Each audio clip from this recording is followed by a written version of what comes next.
Hello, my name is Gary Mansfield, and this is the Ministry of Arts podcast, where each week I'll be speaking to a different artist. Now let's begin by bagging these bongos.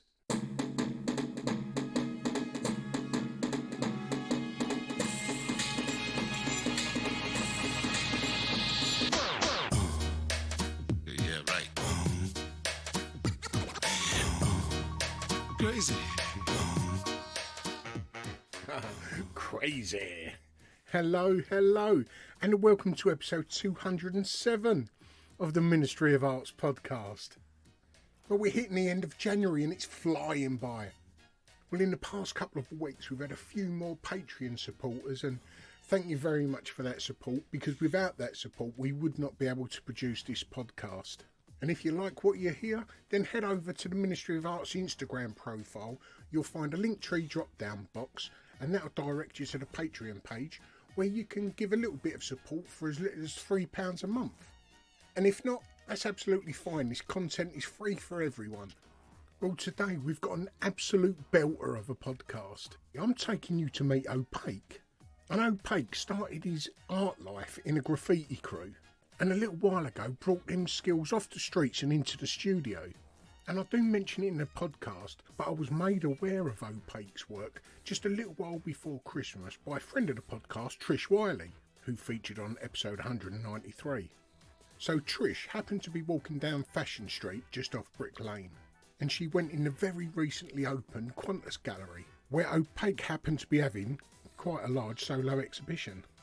Now, his work is stunning, it's bold, it's striking, it's almost magnetic the way it draws you in.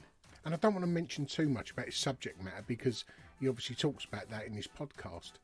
But how can I say, he sort of repurposes childhood icons.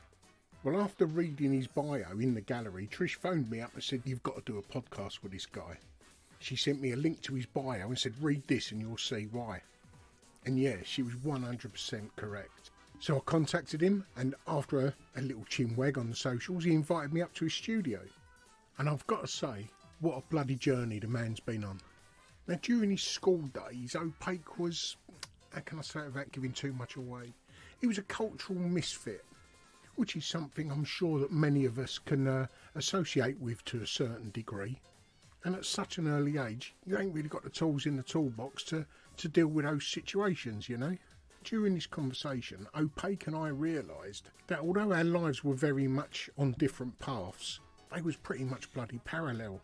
His path took him via a route of addiction and dependency, and mine was crime and punishment. And I've got to say, since walking out of his studio that day, we've become pretty good buddies. Now, the gallery I was talking about earlier, Qantas Gallery in Fashion Street, Opake was telling me about the gallery and its ethos. After taking on board what Opake said and doing a little bit of research, I contacted the gallery and asked them if they'd be willing to come on the podcast, so I and yous could find out a little bit more about them. And that did happen, and that will be coming out as a bonus episode next week. Just before I take you to meet Opake, I should mention that there is a lot of conversation about drug and drink addiction and dependency. So if that's something that's a part of your life in either a past or present context, I feel it's only responsible for me to let you know before we start. And if this podcast has affected you in any way, don't turn off, there'll be a little message at the end that might be worth a listen. That aside, I must say it is a beautifully open, frank and honest conversation. So please, come and join me in the studio of Opake. Robbing fucking caramel bars from Tesco's to eat, smoking crack every That's what I've day. done on the way here.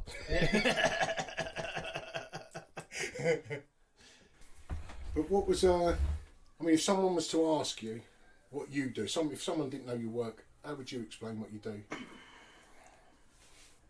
I paint what makes me happy, but everything in all of my work, especially what I do now, is all based on repeat image, because it's all based around my mental health. So it's repeating the same image over and over and over again on the same canvas. Yeah, because that's how I lived. with drug addiction. It's exactly the same process. Nice. So Einstein's definition of insanity is repeating the same action over and over again but expecting a different outcome. Yeah. I repeat the same action over and over again and I get a different outcome. Yeah. So it breaks like breaks that cycle. It's all based around my mental health, and even down to the fucking process of it, because by doing that all by hand and having to hyper-focus, addiction is all about hyper-focus on a task, living a task-led life. Your task is to go and get crack, obtain alcohol, do that daily. How are you going to do it? And then it's fucking complicated around how that works, obviously, and all the bullshit that comes with it. But with what I do with this is I hyper-focus. I basically fix on painting instead of fixing on crack and alcohol. So I fix on being creative. I tricked my mind over years of muscle memory that is giving me the same buzz as smoking pipe does. Yeah. And the process of doing it makes me hyper-focus in on it, which makes me meditate, which means I live in the moment. And then I can function as a normal person. Is this reflecting on them times? Are you clean now? Yeah, I've been clean for years. Okay, so that's what I was asking, whether this is reflecting on them. Some do, yeah. It's all about, a lot of it is about with my psychosis, it's all about being found out. A lot of my life has always been about being found out, fear of being found out, fear of being caught, and running away and chasing. Yeah. Those things, like that Pink Panther especially, obviously is about being found. That's good. I didn't see that when I walked in. And is the psychosis from the drug abuse, or is it part of your makeup, do you think? So I I've self-harmed since I was a kid. Oh, feel free to tell me, feel free if you don't want to answer something, just say. No. My main thing in my life, mate, is, and with a lot of, I had the article in The Guardian, the BBC and everything, and I think as a drug addict, and I think you'll probably understand this from your past as well, is when you're involved in criminal activity, everything is a fucking lie. Yeah. It's all a lie. You live a lie constantly. You lie about what you're doing, you lie about where you are, because in your head you're justifying it because you're saying you're doing it to protect people, but it's bollocks. It's just you live a devious life. So everything I lived was a lie. And now I try to be brutally honest about everything. I'm exactly the same as that. Exactly the same. And that can be just as fucking hard to do. Totally. And that's what I did with journalists. First time up from the exhibition in London, and it fucking blew up, mate. You're sitting here now. This is my world, this room. When did it blow up? How long ago? So we had the exhibition, finished on the 19th, started on the 5th. And just the build up to it, this recent one? Yeah. Oh, and who are you showing with? Qantas. And what's the name of the show? Sanity Through Repetition. And, sorry, where is Qantas Gallery? Fashion Street, just off Commercial Road. Got ya. Yeah. Beautiful gallery. Again, it's addiction. It's everything I kind of, in my mental space, is all based around addiction. There's lots of reasons why I'm where I am now. My therapist, my partner room, my kids, with the brutal honesty thing. So So and it with PR and then journalists coming to hear about the story and stuff. They ask me questions, and where I've done therapy for years, and I've got an amazing therapist. Guy's name's Rob Aycott, lives in Dagenham. Just amazing human being, like me and you. He's a normal bloke and he wants to help people. Is that where you go to see him? Yeah, drive to Dagenham from here. And so when they'd ask questions, I'm very comfortable with my past now, whereas before there was so much shame around it. So I just answered. I answered honestly. Yeah. What was your lowest moment? I don't care. I'll tell you. Yeah. If I've got to. And then people resonate with it. Family took it bad because I think there were lots of parts of it that I was saying on the radio, and my dad's listening, bless him, and he was just gobsmacked. They didn't know where I was. Now the family tend to know just the remnants that's boiling over, don't they? They don't know what's made you get to that point. Yeah. And sleeping rough, sleeping on the Piccadilly If I can backtrack, where was home? In Essex, just outside of Harlow. mum and dad, families all Cockneys, all come from the East End. My old man works fucking hard with my mum. Owns an art gallery. Yeah. Yeah, they sent me to a great school. I had a great education, but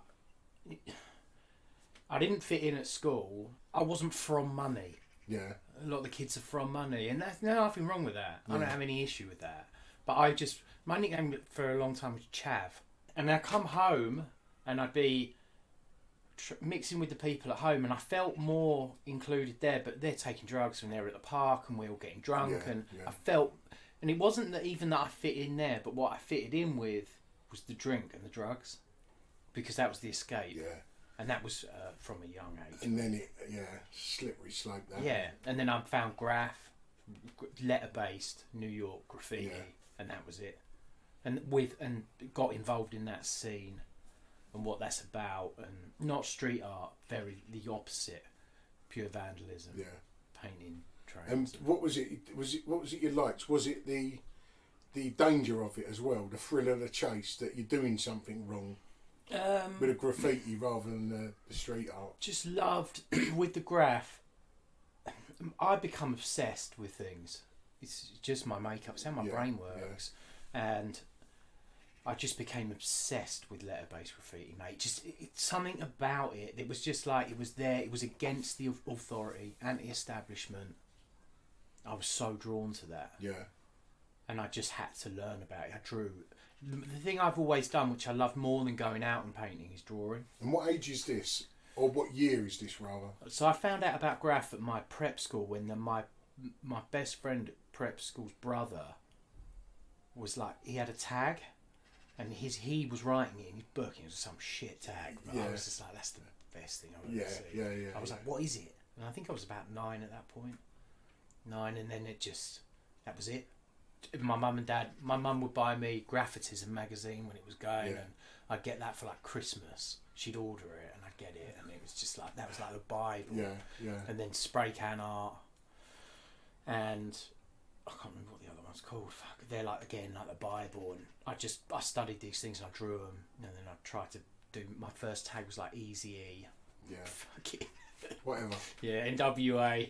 But I was just like, this is original. And I got into it, and then I go and nick paint.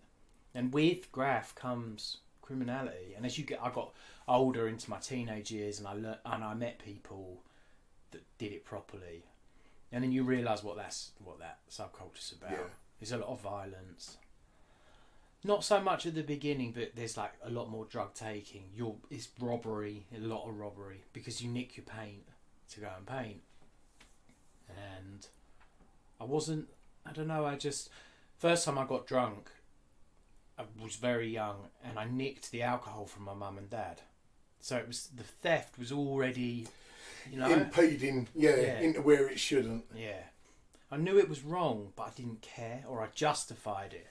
My addiction was all about justification. Yeah. I'd do something fucking out of order, but in my head it was justified, so it was fine. And I think a lot of addicts live like that. Well, a lot of people live like that, don't they? Not just addicts. It's anyone at all. If you can justify the bad things you do, that's what keeps that cycle going. Yeah. And it perpetuated, and it got worse. I went to university. I went to Leeds, and Leeds is just fucking wild, mate. Is it? Yeah. So that didn't help. Well, I went to study cinematography. I didn't study.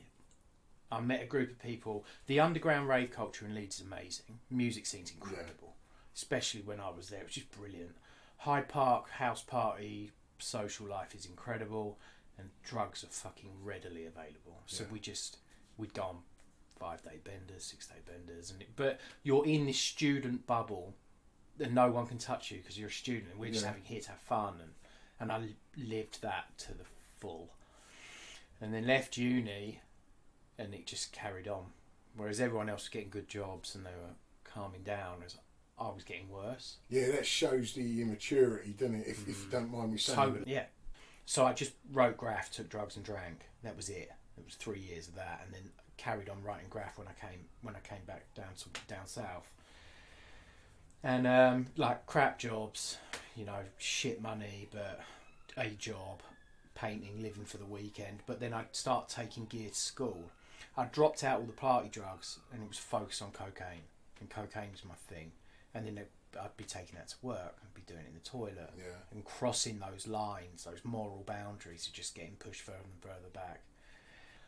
And then my missus, my girlfriend, I'm at mum and dad's house, and girlfriend's going to bed, and I'm downstairs and I'm doing loads of gear and I'm drinking, and then the psychosis starts, and it starts with a whisper.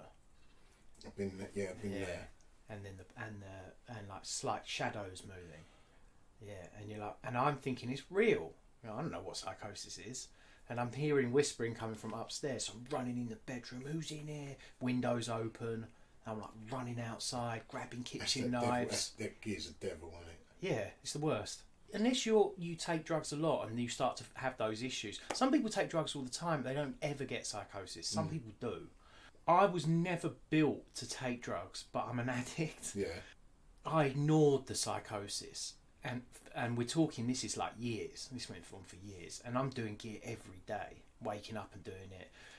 I've got people like on their way to work putting it through the letterbox, and then, you know, like then all the fucking robbery and everything starts, and all the criminal activities. Now, your family were, I don't know about wealthy, but they had a few quid. Did you start taking off of them, or did you? Yeah. Ah, sorry. Yeah. Took everything. Yeah. Pawned all my own stuff. Took everything. Yeah. I was so ill, mate. You know, just. It got to the stage where it just took over everything, and with my psychosis, like, I know what you're talking about, sitting on the stairs. I'd sit in my room. I was like a wild animal. It stripped me bit by bit over years of, and it's like, I'm sure you were aware, like, there's so many war stories, you know, but it stripped me bit by bit of my dignity and my self-respect, and you tend not to care about those, do you? Because you care about that powder. Yeah. And I'd be in my room with like an 8 for gear in one hand, a kitchen knife in the other, and a pair of boxers, like snarling like an animal, hearing lines of riot police outside the bedroom door. And I'm like, and then I'd get to the stage where I'd be so panicked that I'd just eat the whole 8th in one. And then I'd be in the corner of the room between the sofa. Yeah, just sitting there. What was that at the time? Was that coke? Yeah, it's always, I dropped everything out, coke. And then I've got to the stage where I've just pushed it. Mum and Dad, it's got to be said, Mum and Dad they tried. They fucking tried, and I just didn't want to know. You know, me and my old man are having big rows all the time, and I'm stealing, and I'm out stealing. Because they obviously saw it as their fault, didn't they? What have we done to... Yeah. What have we created here, you know? It's our fault. Yeah. It took me a long time to get out of it. Fuck. And it took a lot of rock bottoms. It didn't... I think the common misconception is that you go to you get this, like, this... It all culminates in this terrible thing. Yeah, sometimes and then, you rock bottom and you go, rock bottom ain't too bad. yeah. And then you just fall through that one. And smash into the next one. Rock bottom's got a cellar. Yeah. And and then it was on the street, you know, into London. I was staying at my missus's house. It's a nightmare there, still doing gear every day. And then that finished, and I'm on the street in London, and I'm meeting up with mates who are involved in all sorts, and we're doing all sorts to get by. But then it ups the game then, doesn't it?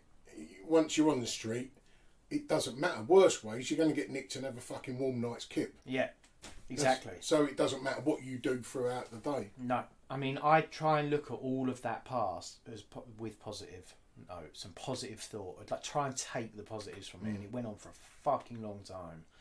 But you become incredibly resourceful. You're very opportunistic. And you just learn to survive in hard environments.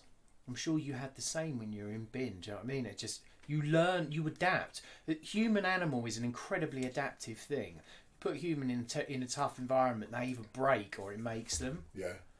And it was the same thing. I had friends that lived in London. I'd pretend I'm all right. I'd go and stay with them, and then I'm fucking doing gear, and then I'm a nightmare, and dropping. Everyone's like, I can't have him around me. Then on the street again. So it's not like I was on the streets every day, but I was in people's houses, and I was out and was back on the street again, and sleeping on the Victoria line, sleeping on the Piccadilly line because it's warm. and just finding ways to navigate life. Yeah. Until the point that it just got like I went back home. Mum and Dad let me back in because I kind of was like, oh, I split up with my missus, but I split up with her a fucking long time before I told them. Yeah. And they thought I was staying at hers, but I was in London, and then went back home, and I'm still relapsing. But met my therapist. Went to a real big turning point, which I need to mention. Is a very good friend of mine. He'd just come out of rehab. And he said to me, you need to find the rooms of NA. And that was the first time anybody had ever said to me, there's a kind of way out of this. And who was it you said there? The person that was a drug dealer. And I started to work a 12-step program, and I hated it. I fucking hated it. And my mum would take me, and I was living at home, so she'd take me every night, and she'd sit outside in the car, and I'd go to the fucking meeting. NA is amazing. Fellowships are amazing. I will never shit on them. What they do for people is unreal. But it just wasn't for me. Yeah. It ripped my family apart. My mum was in tatters mentally, but she has a spiritual healer, a lady named Susie Nathan. She said, I know this man, Rob, and I think he might help Ed. And my mum phoned Rob and said, my son needs your help. And he said, why the fuck are you calling me? Yeah. And as soon as she told me that, I thought, fuck, I need to meet this man. And so he gave me his address, and my mum took me over there. We've got to the address, and it's like a tower block in Dagenham. Oh, it's not an office or a... It's a fucking tower block. Good, Yeah, good. yeah. I like that. Yeah, and we walked into this little flat, and we sat down, and he started talking to me, and I was just like, this man's amazing.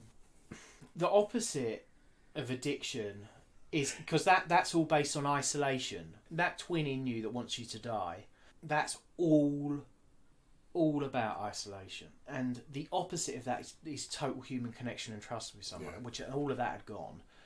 And suddenly I'm building this connection with this person, and it feels amazing.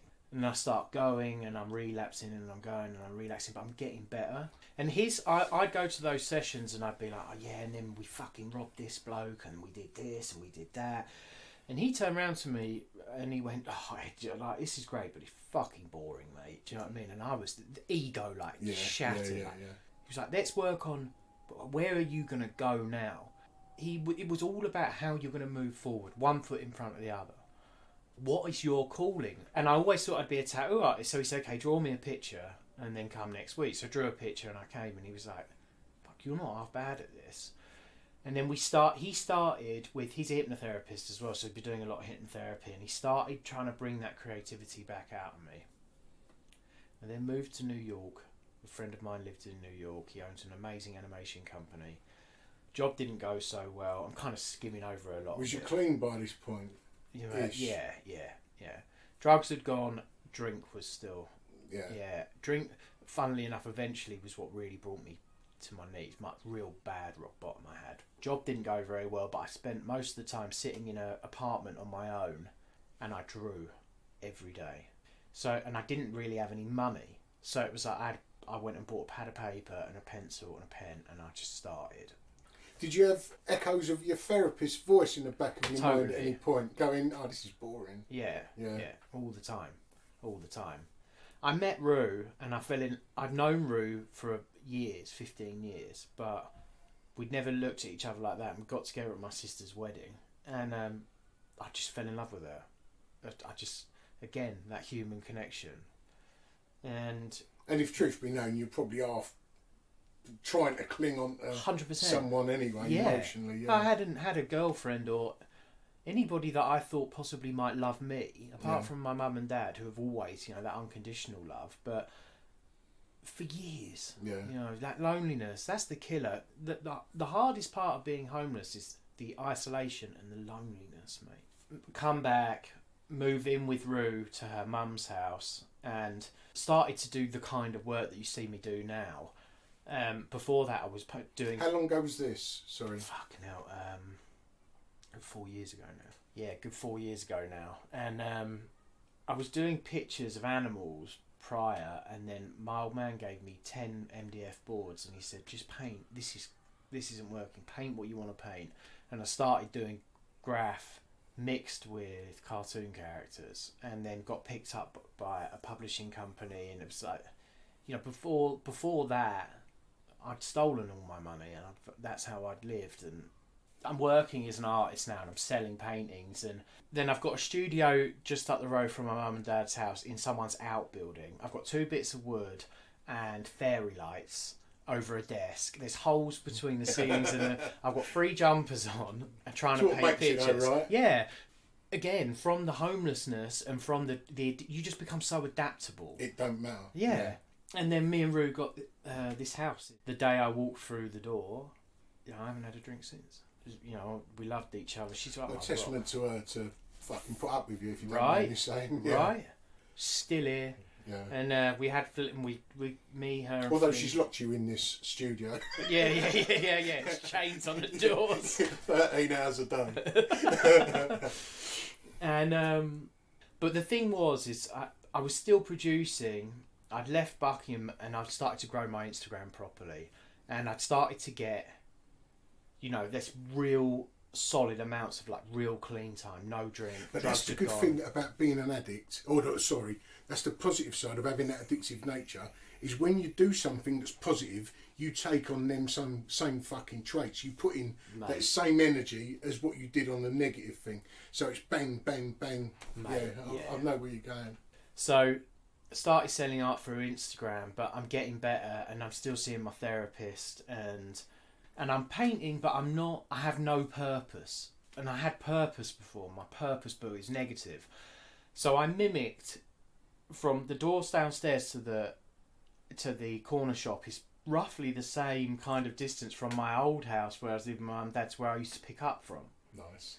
So I dropped out all fizzy drinks and I mimicked that walk. And then I'd go to that corner shop round the corner and I'd buy litres of sparkling water. And I did that every day for months and months and months, and that became my fix. Yeah. So by the end of it, I'm drinking like 10 litres of water a day. But I'm realising... to join WA. Yeah. Water Anonymous. God, sorry. But I'm realising you can trick your brain through muscle memory into what you want it to believe. So then I start, okay, cool, now I'm going to feverishly fucking work. And then that's where it, like, I just started working like a fucking animal, mate. And so that I just kind of went along selling a lot of work through Instagram, and it was great, you know. I'm in here painting every day, selling work through Instagram, all self-sufficient. We did it all from the house. Then with the economy and everything that's been happening this year, that it just got harder and harder and harder. Yeah. I'm very close to a very famous photographer. I network really well. I'm not afraid to reach out to people, and we met. He came to a small gallery, an exhibition I did, and funnily enough, another very famous artist came, and I was telling him about my backstory, and he was the one that said to me, "You need to fucking tell people." Anyway, I've gone to Qantas Gallery with Steve to help Steve put an exhibition on at Qantas Gallery. Steve Shaw. Oh, okay. You know, it's Trinks magazine, yeah. Do you know the history of Qantas? Because it's a fairly new gallery that has just sort of made its mark. 100%. So I did a big NFT collection with Maxim. Okay. Oh, okay. Yeah, and Dan Pearce, who again... Dan Pearce, good stuff. Beautiful human being, one of my closest friends. When I started out and I was just doing the like cartoon characters and with the graph and stuff, I'd go and see Dan. I did my first exhibition with Dan, and he said, "Yeah, I'll do an exhibition with you." That's the kind of, to me, the levels of the man, you know. But I'd go down to his studio, and I'd work with him, and he does his thing, he does it well, but he's so unafraid of experimenting with, I'm going to try and do this, and if it doesn't work, he has no fear of failure, because there is no failure. And at the time, everything had to be perfect, and I was very afraid of failure. But so we did the NFT collection, it went well, and then I did another one, and the people I was working with, all the money got nicked out of their wallet. And basically the reason why I'm saying all of this is I was involved within the NFT space, and I knew that Qantas they were the first gallery in Europe which was just selling NFTs. Okay, I wasn't aware of that. Yeah, that's what they were doing, and then obviously with the crash of that market, they've changed their business model. He's another one, mate, like, he's one of those people that's fucking real. You know, and so when I went there with Steve then had to go for lunch, and I was sat down with James and Will, that handles all their PR, and it was like the moment, you know, I've got the contracts from the publisher, they're at home, you know, and I've got the emails, and I'm going to do it, and I'm there on behalf of Steve about he's going to do an exhibition, and then I started talking to James. And I've shown them my work, and they're like, it's fucking good, this, you understand that? And I'm like, oh, cheers, mate. And I've really started experimenting at that point. I was painting on sheets of acetate and then resining them on mirrors. Yeah.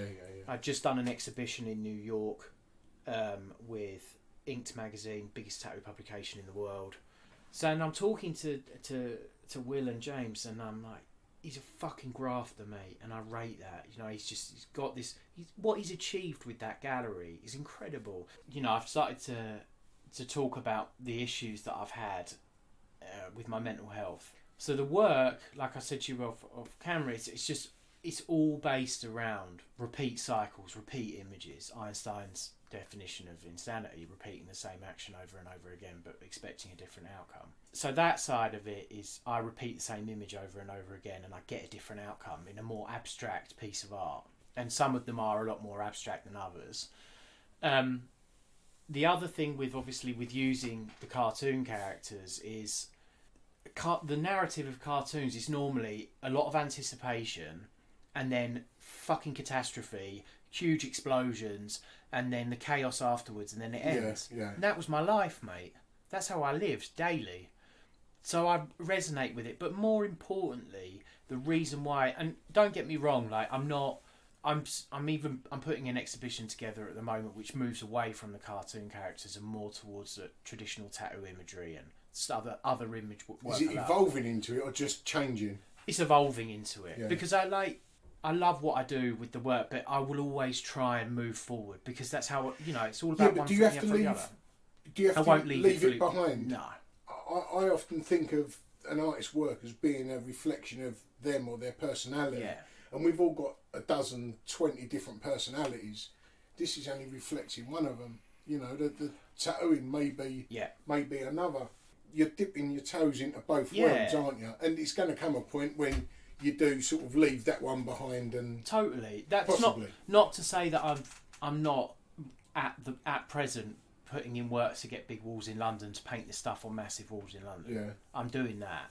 I decided I was going to go with Qantas because again it was that human connection. I love the people there, and we put the story, you know, my backstory out there. And years I lived in shame with it. You know, I didn't want to tell anyone about it, and I decided I was going to speak about it, and people resonated with it. I had a double page spread in The Guardian about the exhibition. The exhibition was really, really well received. Did the body of work for it. And that's what I was going to say to you. The most important thing I find with my work, though, which for me is, if you're a 5-year-old, you can look at that and you take something from it. If you know my backstory and you understand what it's about, you take something different. Yeah, but these characters, we've had them throughout the whole of our life, haven't we? Yeah. Everyone can take something. That's what I love about it. From the exhibition, my relationship with Qantas has grown. I work with them, solely them. It's been really well received. I'm in talks with some fucking serious artists at the moment to do joint exhibitions.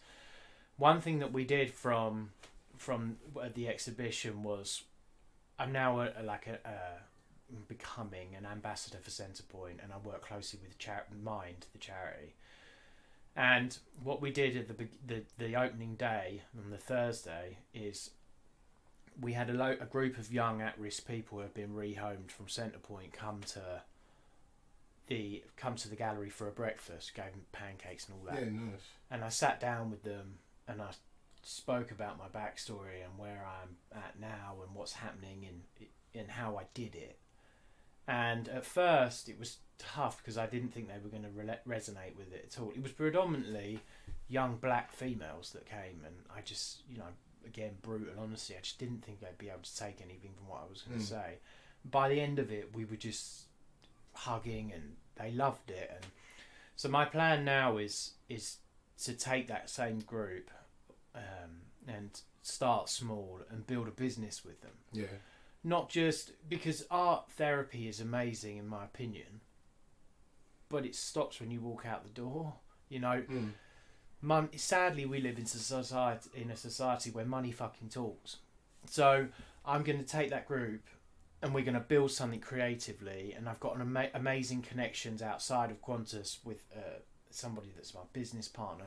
I'm going to build a business with them. Got you. All based around certain Japanese principles, and we're going to make fine art from it, and also merchandise, because I work with somebody that does merchandising in an incredibly big way. And then we're going to push it into hopefully certain areas, and they take pretty much 70-80% of what the profits are, and that hopefully will get them out of social housing.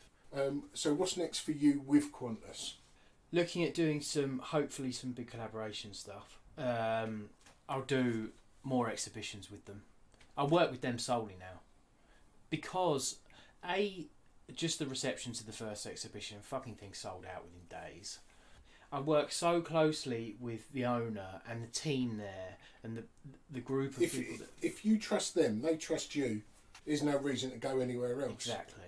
My thing as well now is big installation sculptures. So I want to go and do more public art for sure. I'm looking at getting a studio in Shoreditch. I love having my studio here, but I want to paint bigger because there's the opportunity to paint bigger. And I with a graph background, I want to see what this stuff looks like fucking big. Yeah. Because I think it will be powerful big. So what have you got with Qantas coming up? Switzerland, exhibition in Switzerland. And do you know when that is? I think I'm going to try and I'm going to drive the stuff out there with Will from the gallery, because the fucking shipping at the moment is a joke. So I think we're going to try and get it out there together in a van. But that will be start next month. And it's going to run Stoney. Have you ever heard of Stoney? Stoney. James has got all of his back catalogue of work as Stoney. It's very much, it kind of draws on inspiration from Basquiat, and he was a fucking larger than life character, very good. I never met him, came across an incredible human being. He died I think it was in July, brain tumour, very rare brain tumour, and his dad died of the same brain tumour. Oh, fucking hell. So, reason why I'm saying this is because his work's going to be shown out there as well. Nice. So it's a fucking honour for me to be alongside that. I'm lucky enough to be able to sit in here or sit in a space and do what I want to do every day, and I'm fucking grateful for that. Yeah, it's just as if at the moment you're walking on thick ice. Yeah, that's the way I see it. There's always a fucking crack over there. Right. You just got to try your best to fucking stay away from it. Yeah. I walked that tightrope and fell off it a few times with sanity and total insanity, and I guess I kind of still walk it now, but at the same time it gives me it gives me an edge. My addiction is one of my strongest assets in life because it makes me fucking driven. It makes me, I have no off switch, mate. Yeah. None. Yeah. And I've been to the nth degree to get what I need to get. I take that same mentality and that same thought process, but I apply it to something positive. Yeah. Fuck, it's a powerful thing, mate. At first I was like, I'm going to do this, I'm going to do this, I'm going to do this, I'm going to do this. And what I realised is I now just live a very simple life. I don't overcomplicate it. I wake up, I draw, and then from drawing, I'll then transfer to the iPad, and then I'll do some work on my iPad, and then I'll paint. And I do that sometimes, if necessary, 20 hours in a day. But that, and as I said to you, mate, that enables me to live in the moment, and that is powerful because with my mental health, I can live in the past and I can live in the future, and not within the moment. But it's all a work in progress. And, it's still a work in progress. We're trying to be a dad. I struggle with that hard, and I'm trying, but I find it hard. Luckily, I'm with someone who's an amazing mother. But you're only just learning to have responsibility for yourself. 100%. If you don't mind me saying. There's a question that I ask each artist. Yeah. If there was you and 5 other artists, past and present, what would your ideal group show be? Fucking hell. Hearst would be in there. Stick would be in there.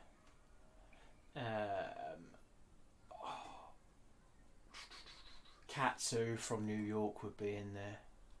There's 3.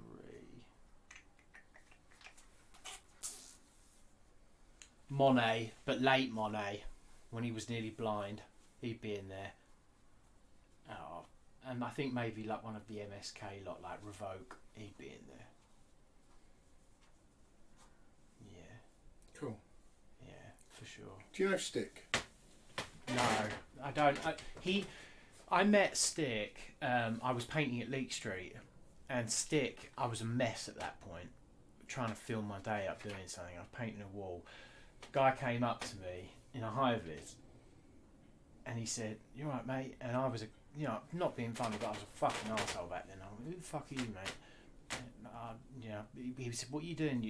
And I said, "Well, yeah, I'm painting." And he said, "What are you painting for someone else?" "I'm painting for me, mate." Just super aggressive. Yeah. And then I said, "Who are you?" And he went, "I'm Stick." And immediately, opportunistic, like, ding, I know who you are. So I got out a moleskin sketchbook with a Sharpie. I'll do a drawing in that, mate. And he opened it, and he did, in the corner of the page, right at the bottom, is a tiny stick figure holding the side of the page. And I went, "Sign it, mate." And he just gave me the book back and didn't sign it. Good. Yeah, and because my intention at that point... And he knew what your intention Yeah, was, it's like, didn't right, cool. I'm going to put this on eBay, I'm going to get whatever I can for it, and then I'll go and buy crack rocks for he? it. Yeah. I've still got... I'll show you it when we go downstairs. I've still got that bit of paper frame. It's my favourite piece of art that I own. It's fucking brilliant. What do you reckon you'd do if you wasn't an artist? I mean, if I could do anything, I'd like to fucking drive Formula 1 cars, although I'm a terrible driver. Nice. I'd love to drive a Formula 1 car. And how would people find you online, be it website or social media? My Instagram is Opake_LWI. And how is Opake spelt? OPAKE. And what's LWI? It was a crew from London, Graph Brew, that we started ages ago. But I just want the Opake handle, but someone else has got it. Oh, have they? Yeah, I don't know how to get it. Okay. I couldn't see myself doing anything else. I honestly feel, I mean, from the moment I was a child I've drawn. That's how I was entertained. Crayons and paper. Tattoo artists, you said about tattoos. The biggest podcast I'd done was a tattoo artist. And who? By a long streak. Grace. She used to work for Grace. Oh, Emily Malice. Yeah. Yeah, I've done one with her. She's probably like twice more than the next biggest. She's interesting. She's just... I do a lot of work with her, with merchandising and stuff. And I get Tom, word to mother, did all my arm at her shop, and that's how I met her. And we've become really close friends, and her story's sad, mate.